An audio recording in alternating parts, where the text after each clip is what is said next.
This is the COROS Pace 3. It's been out for a little while now, I know. I haven't reviewed it. In fact, it was originally released in August of 2023. And spoiler alert, it's a great watch. But being as this is the third iteration of this watch, is it actually worth upgrading from the Pace 2?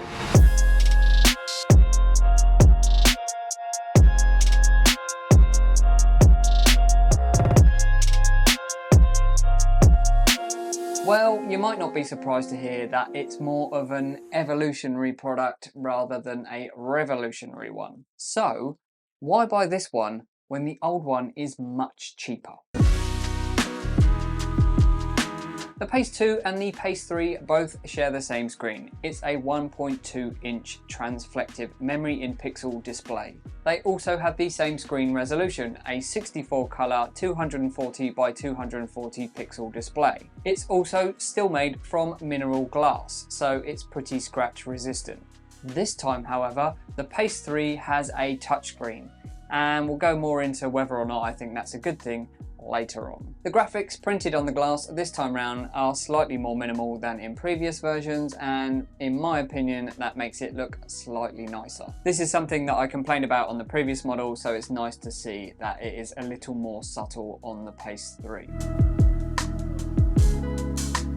This new version of the watch is a little heavier than the Pace 2, but we're talking just a few grams, so it makes next to no difference. It's also sporting the exact same dimensions as it did before. That is probably due to, in a large part, the fact that it's made from essentially the same materials as previous models. And I have to say, overall, the look and feel of the watch hasn't changed a great deal from that of the Pace 2, which actually is a good thing. Unless you study both cases next to each other, you're not really going to tell the difference. There's some subtle changes to the case design on the new model, but ultimately they are roughly the same. Watch band materials are the same as in previous models. You can get silicone ones and you can get nylon ones. The new version features the same quick release mechanism as before, but this time around it's 22mm band rather than a 20mm band, which for the mathematicians out there is 2mm difference this time round.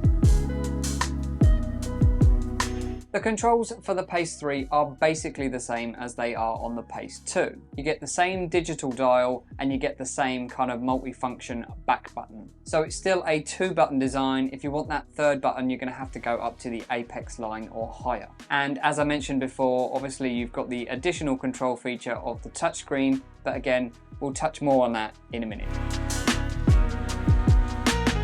It's the same. It's exactly the same. 5 atmospheres. I think you're starting to get the picture. None of this is meant to be negative, by the way.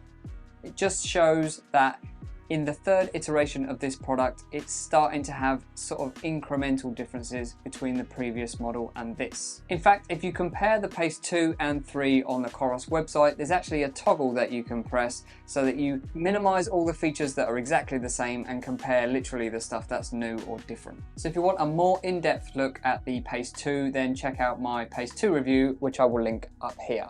Not everything is the same, however, and there are some upgrades and some new features.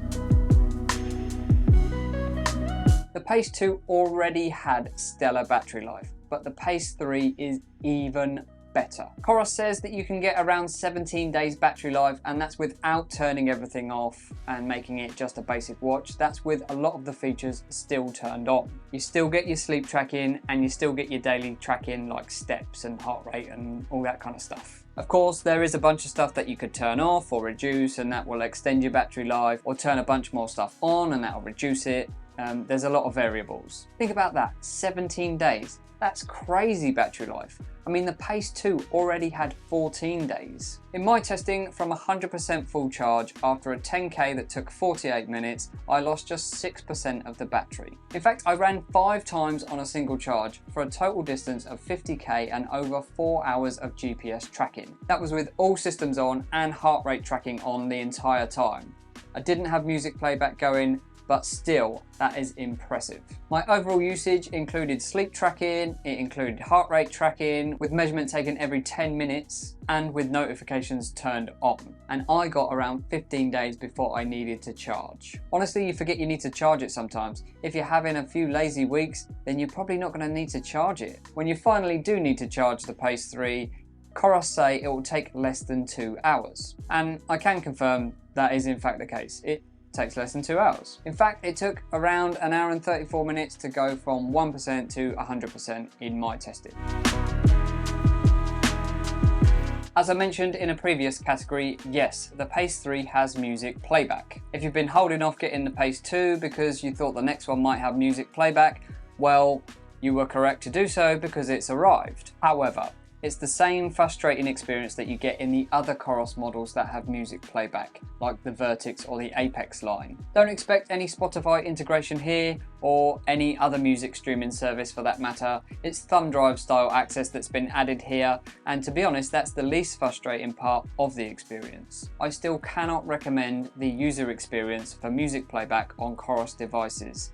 It's a maddening mix of button and touchscreen input. The whole thing is just a mess. For example, even when the touchscreen is set to navigation only in the settings menu, it's still required to use for music playback. If you want to skip tracks or access the playlist, then you're going to be using the touchscreen.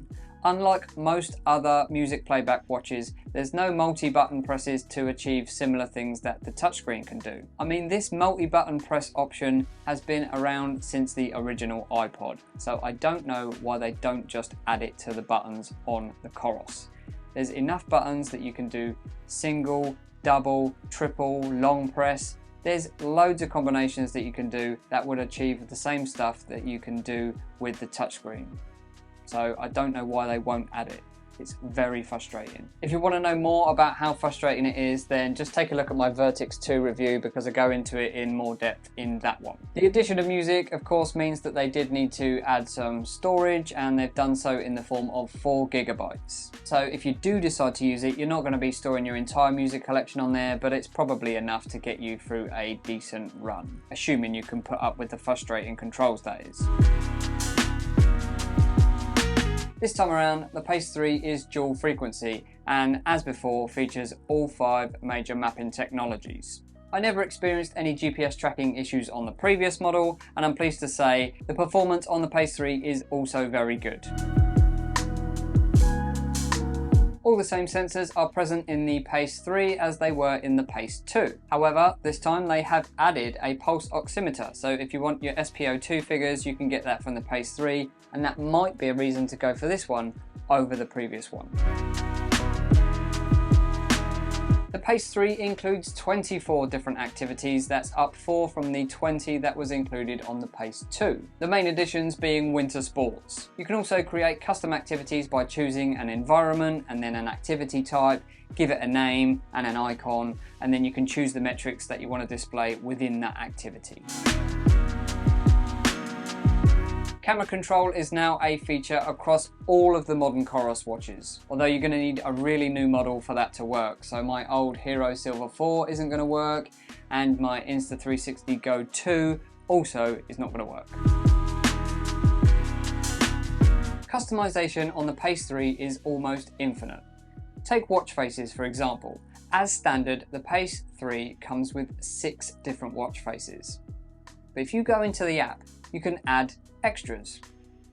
So normally there's a few. You can go to the App Store on a Garmin, for instance, and get some more. Well, there are over 330 different options of watch faces on the Pace 3. And that's not all. If one of those doesn't tickle your fancy, there's also a custom watch face builder. This has got a choice of 61 different digital faces, 16 different analog faces, and you can lay them over 8 different preset backgrounds. And if you don't like any of those backgrounds, you can choose whatever photograph you like out of your photo library. Customization isn't just limited to your watch faces though. You can also customize how your daily data appears and which of those metrics you actually want to see on that feed. The same goes for your activity list. Put all your most used activities to the top, take off the ones you're never going to use, have it exactly how you want it. And the same goes for your toolbox. You can take things out, you can put things in, and you can put them in whichever order you think is best. Activity customization is also just as granular. You can customize your activity pages, and you can do this per activity, so not every activity has to have the same layout. You can have up to 6 pages with 8 metrics per page. You can choose from 61 different metrics across 8 different categories, giving you a maximum of 48 different metrics that you can display per activity. I mean, who's got time to read 48 different metrics whilst they're on a run? But if you want to, you can. You can also customize the button settings for each of those activities, so if you want to change the back button to lap or save location, you can. You can also have custom activity alerts, so if you want to be reminded every time you do 5k for instance on a long run, or every time your heart rate goes above a certain threshold, you can also set that up. Suffice it to say, there is a lot of customization that you can do on this watch, and that means that you should be able to get it exactly how you like it. Not all differences in the Pace 3 are actually positive.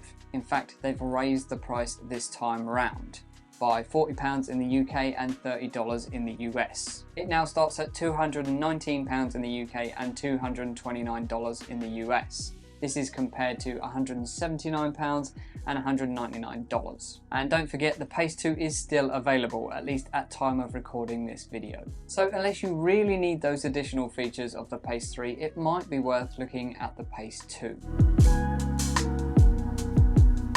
Ant Plus support has been dropped this time round. This may or may not be important to you, so check if your devices that use Ant Plus need it. They may have Bluetooth as well, or you may want to upgrade those if you want to get the Pace 3. In fact, that's the case with all the current COROS models. The Ant Plus feature has been dropped from all of them, so if you're relying on an Ant Plus heart rate monitor, for instance, then those models are not for you. Interestingly, this time round, the working temperature range of the Pace 3 is not quite as good as the Pace 2.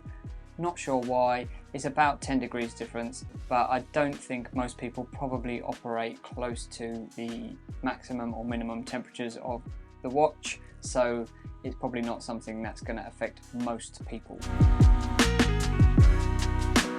If you've used a COROS device before, then you'll be instantly familiar with the Pace 3. The basics of the watch haven't changed a great deal. That said, this is also the case when you compare the Pace 3 to some of the higher models, at least in terms of features to price. So which device you get will depend entirely on your specific needs. You might find that one of the cheaper models actually does everything that you need it to do, or maybe you're just prepared to live without 1 or 2 features that are there on the higher, more expensive models. Ultimately, the current COROS range is very strong and they're all very good. Of the COROS watches I've tested, from the Pace 2 all the way up to the Vertix, they're all very good. So depending on your needs and your price, then you'll get something that you'll be pretty pleased with.